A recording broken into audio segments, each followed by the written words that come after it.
ಎಲ್ಲರಿಗೂ ಮತ್ತೊಮ್ಮೆ ನೈಸರ್ಗಿಕ ಕೃಷಿಗೆ ಸ್ವಾಗತ. ಇವತ್ತು ನಾವು ವಾಟರ್ ಮೆಲನ್ ಕಲ್ಲಂಗಡಿನ ನಾಟಿ ಮಾಡ್ತಾಯಿದ್ದೀವಿ, ಬೀಜನ ಹಾಕ್ತಾಯಿದ್ದೀವಿ. ಈಗೇನು ನೋಡ್ತಾ ಇದ್ದೀರಲ್ಲ, ಇದು ಒಂದು ಪಾಕೆಟ್ ಕಲ್ಲಂಗಡಿದು ಮೆಲೋಡಿ ಅಂತ ಹೇಳ್ಬಿಟ್ಟು ಇದರ ತಳಿ ಹೆಸರು. ಈ ಬೀಜನ ತಂದ್ಬಿಟ್ಟು ಹಾಕ್ತಾಯಿದ್ದೀವಿ. ಏನು ನಾವು ನೈಸರ್ಗಿಕ ಕೃಷಿಲಿ ಮಾಡ್ತಾ ಇರೋದ್ರಿಂದ ನಾವು ಪ್ರತಿಯೊಂದನ್ನು ಕೂಡ ನಾವೇ ಸ್ವಯಂ ಪ್ರೇರಿತ ಮಾಡ್ಕೊತ ಹೋಗಬೇಕು. ಬೀಜನ ಹಾಕೋದಕ್ಕಿಂತ ಮುಂಚೆ ನಾವು ಬೀಜಾಮೃತ ಅಂತ ಹೇಳ್ಬಿಟ್ಟು ಒಂದು ರೆಡಿ ಮಾಡ್ಕೊಂಡಿರ್ತೀವಿ. ಬೀಜಾಮೃತ ಹೆಂಗೆ ಮಾಡೋದು ಅಂತ ಹೇಳ್ಬಿಟ್ಟು ನಾನು ನೆಕ್ಸ್ಟ್ ಅದು ಪ್ರೊಸೆಸ್ ಹೇಳ್ತೀನಿ. ಅಂದರೆ ಏನಿಲ್ಲ, ಸಿಂಪಲ್ ಇದೆ ಅದು. ಗಂಜಲ ಮತ್ತು ಒಂದಿಷ್ಟು ಸುಣ್ಣ, ನೀರು ಮತ್ತು ಸಗಣಿ ಇಷ್ಟನ್ನು ತೊಗೊಂಬಿಟ್ಟು ಬೀಜಾಮೃತ ಮಾಡ್ಕೊಳ್ತೀವಿ ನಾವು. ಈ ಬೀಜಾಮೃತದಲ್ಲಿ ಪ್ರತಿ ಬೀಜನೂ ಕೂಡ, ಅಂದರೆ ಬೀಜನ ಪೂರ್ತಿ ಇದರಲ್ಲಿ ಹಾಕ್ಬಿಟ್ಟು ಎದ್ದಿಬಿಟ್ಟು ತೆಗೆದು ಅದು ಸ್ವಲ್ಪ ಹಿಂಗೆ ಆರೆ ಹಾಕ್ತೀವಿ ಸೈಡಿಗೆ. ಯಾಕಂದರೆ ಅದು ತೇವ ಇದ್ದರೆ ಏನಾಗುತ್ತೆ, ನಾವು ಬೀಜನ ನಾಟಿ ಮಾಡೋದಕ್ಕೆ ಕೈಯಲ್ಲಿ ಅದು ಅಂಟ್ಕೊಳ್ಳುತ್ತೆ. ಅದಕ್ಕೋಸ್ಕರ ಅದನ್ನು ನಾಟಿ ಮಾಡೋಕ್ಕಿಂತ ಒಂದು ಅರ್ಧ ಗಂಟೆ ಮುಂಚೆಗೇ ಬೀಜಾಮೃತದಲ್ಲಿ ಅದನ್ನು ಎದ್ದುಬಿಟ್ಟು ತೆಗೆದು ಸ್ವಲ್ಪ ಒಣಗಿಸ್ಬಿಟ್ಟು ಆಮೇಲೆ ನಾಟಿ ಮಾಡ್ತೀವಿ. ಈ ಬೀಜಾಮೃತದಲ್ಲಿ ಅದನ್ನು ನಾವು ಬೀಜಾಮೃತ ಲೇಪನ ಮಾಡೋದ್ರಿಂದ ಏನಾಗುತ್ತೆ ಅಂದರೆ, ಯಾವುದೇ ರೀತಿಯಾಗಿರ್ತಕ್ಕಂಥ ಪ್ರಾರಂಭಿಕವಾಗಿ ಭೂಮಿಯಿಂದ ಬರ್ತಕ್ಕಂಥ ಯಾವುದೇ ಡಿಸೀಸ್ ಆಗಲಿ, ಯಾವುದೇ ಹುಳಗಳಾಗಲಿ ಅದಕ್ಕೆ ಹಾನಿ ಮಾಡಲ್ಲ. ಅದಕ್ಕೋಸ್ಕರ ಬೀಜಾಮೃತನ ನಾವು ಉಪಯೋಗಿಸ್ಕೊತೀವಿ. ಮತ್ತು ಚೆನ್ನಾಗಿ ಪ್ರತಿಯೊಂದು ಬೀಜನೂ ಕೂಡ, ಪ್ರತಿಯೊಂದು ಸೀಡ್ಸ್ ಕೂಡ ಜರ್ಮಿನೇಷನ್ ಚೆನ್ನಾಗಾಗುತ್ತೆ. ಸೊ ಜರ್ಮಿನೇಷನ್ ಚೆನ್ನಾಗಾಗಿ ನಮಗೆ ಯಾವುದೇ ಸಮಸ್ಯೆ ಇಲ್ದಂಗೆ 90-95% ಅಷ್ಟು ಜರ್ಮಿನೇಷನ್ ಆಗಿಬಿಟ್ಟು ಪ್ರತಿಯೊಂದು ಕೂಡ ಮೊಳಕೆ ಬರುತ್ತೆ. ಅದಕ್ಕೋಸ್ಕರನೇ ಬೀಜಾಮೃತನ ಯೂಸ್ ಮಾಡಬೇಕು. ನೀವು ಇದನ್ನೇ ಹೋಗ್ಬಿಟ್ಟು ಕೆಮಿಕಲ್ ಫಾರ್ಮಿಂಗಲ್ಲಿ ಅದಕ್ಕಂತಲೇ ಒಂದಿಷ್ಟು ಬಿಫೋರ್ ಸೀಡ್ಸ್ ಹಾಕೋಕ್ಕಿಂತ ಮುಂಚೆ ಒಂದಿಷ್ಟು ಕೊಡ್ತಾರೆ, ನಾವು ಒಂದಿಷ್ಟು ಲಿಕ್ವಿಡ್ ಥರ ಕೊಡ್ತಾರೆ. ಅದೆಲ್ಲ ಉಪಯೋಗಿಸ್ಕೊಂಡ್ರೆ ಅದು ಸುಮಾರು 100 ರೂಪಾಯಿ, 1000 ರೂಪಾಯಿ ಗಟ್ಟಲೆ ಇರುತ್ತೆ. ನಾವು ಯಾವುದೇ ಖರ್ಚಿಲ್ದಾಗೆ ನಾವೇ ಕೃತಕವಾಗಿ ಮಾಡ್ಕೋಬೋದು. ಇದು ಒಂದು ಪದ್ಧತಿ. ಸೊ ಈಗ ನಾನು ಎಲ್ಲಿ ಬೀಜನ ನಾಟಿ ಮಾಡ್ತಾಯಿದ್ದೀನಿ ಅಂದರೆ,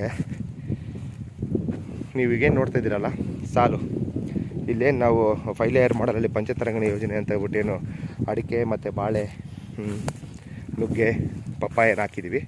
ಈ ಮಧ್ಯದಲ್ಲಿ, ಈ ಸಾಲಲ್ಲಿ ನಾವು ನಾಟಿ ಮಾಡ್ತೀವಿ. ನಾನು ಮುಂಚಿತವಾಗಿ ಇಲ್ಲಿ ಸೆಣಬೆಲ್ಲ ಹಾಕ್ಕೊಂಡಿದ್ದೆ. ಈ ಸೆಣಬನ್ನು ಅಲ್ಲೇ ನಾನೊಂದು ಮರದ ದಿಂಬು ತೊಗೊಂಬಿಟ್ಟು ಎಲ್ಲದನ್ನ ಮಲಿಸಿರೋದ್ರಿಂದ ಈಗ ಒಂದು ಒಳ್ಳೆ ಗೊಬ್ಬರ ಆಗ್ತಾಯಿದೆ. ಸೆಂಟ್ರಲ್ಲಿ ಸಾಲುಗಳ ಮಧ್ಯೆ ಗೊಬ್ಬರ ಆಗ್ತಾಯಿದೆ, ಮತ್ತು ಹುಲ್ಲು ಬರೋ ಪ್ರಮಾಣನೂ ಕೂಡ ಕಡಿಮೆ ಆಗುತ್ತೆ.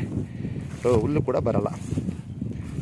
ಈ ರೀತಿ ನಾವು ಮುಂಚೆನೇ ಒಂದಿಷ್ಟು ಪ್ರಿಪ್ರೇಷನ್ನ ಮಾಡ್ಕೋಬೇಕಾಗತ್ತೆ. ಮತ್ತು ಇಡೀ ಸಾಲಿಗೆ ನಾನು ಗೊಬ್ಬರನ ಹಾಕ್ಕೊಂಡಿದ್ದೀನಿ. ಅಂದರೆ ಗೊಬ್ಬರ ಮತ್ತು ಮಣ್ಣನ್ನು ಮಿಶ್ರಣ ಮಾಡಿಬಿಟ್ಟು ಅದಕ್ಕೆ ಒಂದಿಷ್ಟು ವೇಸ್ಟ್ ಡಿಕಂಪೋಸರ್ ಆಗಲಿ ಜೀವಾಮೃತ ಅಲ್ಲಿ ಬಿಟ್ಕೊಂಡು ಒಂದು 2-3 ತಿಂಗಳು ಅದನ್ನ ಚೆನ್ನಾಗಿ ಕಳಿಸ್ಬೇಕು. ಅದಾದ ನಂತರ ಮಾಡಿಕೊಂಡು ನಾವು ಹಾಕಿರೋದು.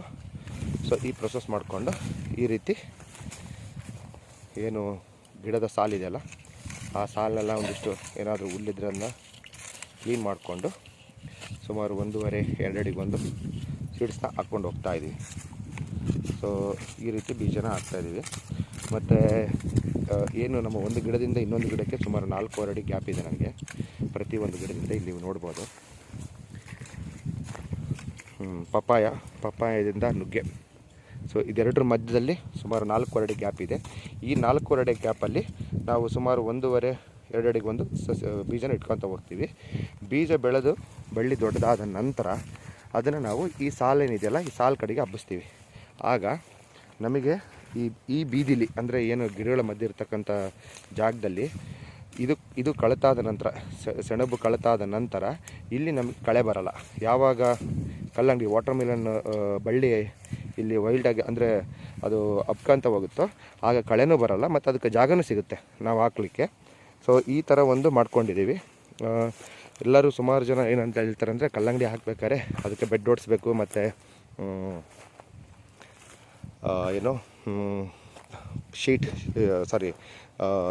ಪ್ಲಾಸ್ಟಿಕ್ದು ಇದು ಕವರ್ ಹಾಕ್ತಾರೆ, ಅದನ್ನು ಹಾಕಬೇಕು, ಕಳೆ ತುಂಬ ಬರುತ್ತೆ, ಕಳೆ ಬಂದರೆ ಬಳ್ಳಿ ಚೆನ್ನಾಗಿ ಇಳುವರಿ ಬರಲ್ಲ ಅಂತ ಹೇಳ್ಬಿಟ್ಟು ಹೇಳ್ತಾರೆ. ಬಟ್ ನಾವು ನ್ಯಾಚುರಲ್ ಫಾರ್ಮಿಂಗಲ್ಲಿ ಇದರಲ್ಲಿ ಮಾಡೋದ್ರಿಂದ ಇದರಲ್ಲಿ ಬೆಡ್ಡು ಓಡಿಸೋಕ್ಕಾಗಲ್ಲ, ಮತ್ತು ನಾವು ಇದರಲ್ಲಿ ಶೀಟ್ ಕೂಡ ಹಾಕೋಕ್ಕಾಗಲ್ಲ. ಅದು ಪ್ಲಾಸ್ಟಿಕ್ದು. ಅದಕ್ಕೋಸ್ಕರನೇ ಕಳೆನ ಕ್ಲೀನ್ ಮಾಡಿಕೊಂಡು ಬೀಜ ಇಟ್ಕೊತ ಹೋಗ್ತೀವಿ. ಒಂದು 15-20 ಡೇಸ್ ಆದ ನಂತರ ಮತ್ತೆ ಅದಕ್ಕೆ ನಾವು ಒಂದು ಸತಿ ಕಳೆಯನ್ನು ತೆಗೆದುಬಿಟ್ಟು ಅದಕ್ಕೆ ಬೇಕಾಗಿರ್ತಕ್ಕಂಥ ನ್ಯೂಟ್ರಿಯೆಂಟ್ಸ್, ಮೇಜರಾಗಿ ಕಲ್ಲಂಗಡಿ ಸುಮಾರು 2-2.5 ತಿಂಗಳು 3 ತಿಂಗಳು ಬೆಳೆ ಆಗಿರೋದ್ರಿಂದ ಇದಕ್ಕೆ ಯಥೇಚ್ಛ ನ್ಯೂಟ್ರಿಯೆಂಟ್ಸ್ನ ಕೊಡಬೇಕಾಗುತ್ತೆ. ಸೊ ಕೆಮಿಕಲ್ ಫಾರ್ಮಿಂಗಲ್ಲಿ ಅದು ಎವ್ರಿ ವೀಕ್ಲಿ ಒನ್ಸು 15 ಡೇಸ್ಗೆ ಒಂದ್ಸತಿ ಕೊಡ್ತಾ ಇರ್ತಾರೆ ಅದಕ್ಕೆ. ಇಲ್ಲಾಂದರೆ ಅದು ಸರಿಯಾದ ಫ್ಲವರ್ ಸೆಟ್ಟಿಂಗ್ ಬರೋಲ್ಲ ಮತ್ತು ಕಾಯಿ ಸೈಜ್ ಬರೋಲ್ಲ. ಕಾಯಿ ಸೈಜ್ ಬರಲಿಲ್ಲ ಅಂತಂದರೆ ಅದು ಎ ಗ್ರೇಡಲ್ಲಿ ನಮಗೆ ರೇಟಿಂಗ್ ಸಿಗೋಲ್ಲ, ಅಂದರೆ ಮಾರ್ಕೆಟಲ್ಲಿ ರೇಟ್ ಸಿಗೋಲ್ಲ. ಸೊ ಅದಕ್ಕೋಸ್ಕರನೇ ಅದನ್ನು ನಾವು ಕೆಮಿಕಲ್ ಫಾರ್ಮಿಂಗಲ್ಲಿ ತುಂಬ ಅದಕ್ಕೆ DAP ಆಗಲಿ, ಯೂರಿಯಾ ಆಗಲಿ ಮತ್ತು ಒಂದಿಷ್ಟು ಫೆಸ್ಟೇಜನು ಗ್ರೋತ್ ಪ್ರಮೋಟರ್ಸ್ನ ಮತ್ತು ಒಂದಿಷ್ಟು ನ್ಯೂಟ್ರಿಯೆಂಟ್ಸ್ನ ಮೈನರ್ ನ್ಯೂಟ್ರಿಯೆಂಟ್ಸ್ನೆಲ್ಲ ಕೊಡ್ತಾ ಹೋಗ್ತಾರೆ. ನಾವು ಅದನ್ನೆಲ್ಲದನ್ನು ಕೂಡ ನ್ಯಾಚುರಲ್ ಫಾರ್ಮಿಂಗಲ್ಲಿ 2.5 ತಿಂಗಳಲ್ಲೇ ಬ್ಯಾಲೆನ್ಸ್ ಮಾಡೋದು ಟೂ ಡಿಫಿಕಲ್ಟು. ಯಾಕಂದರೆ ಅಷ್ಟು ಸುಲಭ ಅಲ್ಲ. 2.5 ತಿಂಗಳಲ್ಲಿ ನಾವು ಯಾವುದನ್ನೇ ಹಾಕಿದ್ರೂ ಕೂಡ ಅದು ತತ್ಕ್ಷಣ ಪರಿಣಾಮ ಬೀಳೋದು ಸ್ವಲ್ಪ ಟೈಮ್ ತೊಗೊಳುತ್ತೆ.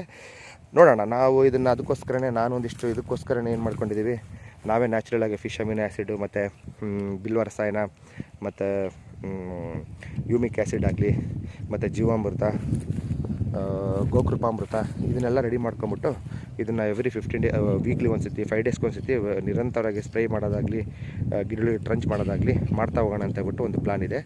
ಇದು ಮುಂದೆ ಯಾವ ಥರ ಬರುತ್ತೆ ಏನು ಅಂತೇಳ್ಬಿಟ್ಟು ನಾನು ನೆಕ್ಸ್ಟ್ ವೀಡಿಯೋದಲ್ಲಿ ಅಪ್ಡೇಟ್ ಮಾಡ್ತಾ ಹೋಗ್ತೀನಿ. ಸೊ ಇದೇ ರೀತಿ ನಮ್ಮ ಚಾನಲ್ನ ಆಗಲಿ ಮತ್ತು ಪೇಜ್ನ ಆಗಲಿ ಸಬ್ಸ್ಕ್ರೈಬು ಮತ್ತು ಫಾಲೋ ಮಾಡೋದನ್ನು ಮರಿಬೇಡಿ. ಧನ್ಯವಾದಗಳು.